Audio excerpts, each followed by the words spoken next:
അല്ല, സ്കൂളിൽ പുതിയ ടീച്ചേഴ്സ് ഒക്കെ വന്നെന്ന് കേട്ട്. എങ്ങനെയുണ്ട്? അടിപൊളിയാണോ?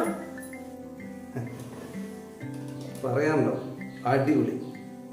ഒരു ഫാത്തിമ ടീച്ചറുണ്ട്. ടീച്ചറെ വട്ടം നീണ്ട മൂക്ക്, എന്ത് ഭംഗിയുള്ള ചുണ്ടാണ്. അതിൽ ഏറ്റവും ഭംഗി എന്ന് പറഞ്ഞാൽ ആ ചുണ്ടിൻ്റെ മേലെ കൂടി ഒരു ഒരു എന്താ പറയുക, സ്വർണത്തിൻ്റെ കളറിലൊരു മീശ. മീശ അങ്ങനെ ശ്രദ്ധിച്ചു നോക്കിയാലേ കാണും.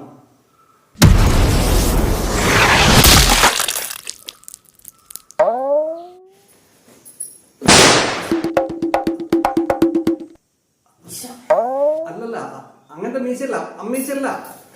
ഞാൻ ഉദ്ദേശിച്ച മീശയല്ല.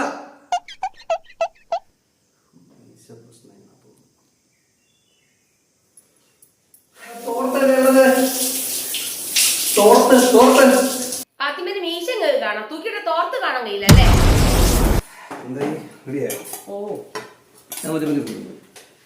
ജയിലൊന്നും അറിയുന്നില്ല. ഫാത്തിമ ടീച്ചറെ മീശ കാണാം, ഉള്ളിൽ വെച്ച കറി കാണാൻ പറ്റൂല.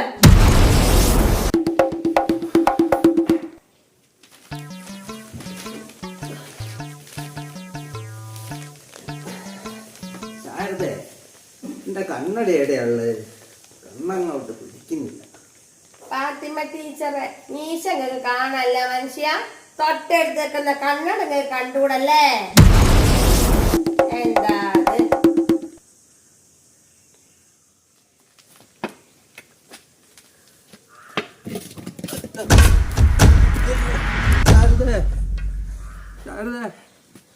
കൈ പിടിക്കും മോളെ. ഫാത്തിമ ടീച്ചറെ മീശ കാണാം, വൈക്കടുക്ക തേങ്ങ കണ്ടുകൂടാ.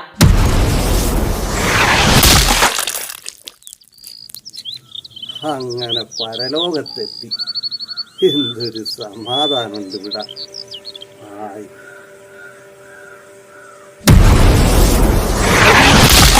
ഇങ്ങനെ പിടുത്തി മാഷെ, ഞാനിവിടെ എത്തി മാഷെ.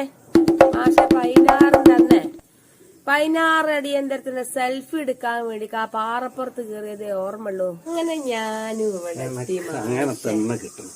എന്തോന്നാ? അല്ല, ഇനിയും ഇവിടെ എത്തിയല്ലോ, സന്തോഷായി എന്ന് പറയാ. പിന്നെണ്ടല്ലോ, ഇവിടെ എവിടെയോ ഒരു നൂൽപ്പാലുണ്ടായിരുന്നു സ്വർഗത്തിലേക്ക്. നീ കാണുന്നുണ്ട് അത്? ഞാൻ കുറച്ചു നേരമായിട്ട് അറിഞ്ഞ. ഫാത്തിമേന്റെ മീശ കാണുന്ന നിങ്ങൾക്ക് അക്കടക്കുന്ന നൂൽപ്പാലം കാണാൻ പറ്റുന്നില്ല മനുഷ്യ? എന്താണ് വത്സ, നിങ്ങൾക്ക് രണ്ടുപേർക്കും സ്വർഗത്തിലേക്കുള്ള കവാടം തുറന്നിട്ടിരിക്കുകയാണ്. അങ്ങോട്ടേക്ക് യാത്രയായ എനിക്ക് നരകത്തിലേക്ക് പോകാൻ എന്തെങ്കിലും വഴിയുണ്ടോ? നിങ്ങൾ അതിനും മാത്രം പാപങ്ങൾ ചെയ്തിട്ടില്ല. അതല്ല, ഞാൻ ഇവിടുന്ന് എന്തെങ്കിലും തെറ്റ് ചെയ്താല് എന്നെ നരകത്തിലേക്ക് നാക്കി തരൂ. ദൈവത്തിന്റെ മുമ്പിൽ നിന്ന് തെറ്റ് ചെയ്താൽ നിങ്ങൾ തീർച്ചയായും നരകത്തിലെത്തിച്ചേരും. നിങ്ങളെ 14 ദിവസത്തേക്ക് നരകത്തിലേക്ക് റിമാൻഡ് ചെയ്തിരിക്കുന്നു.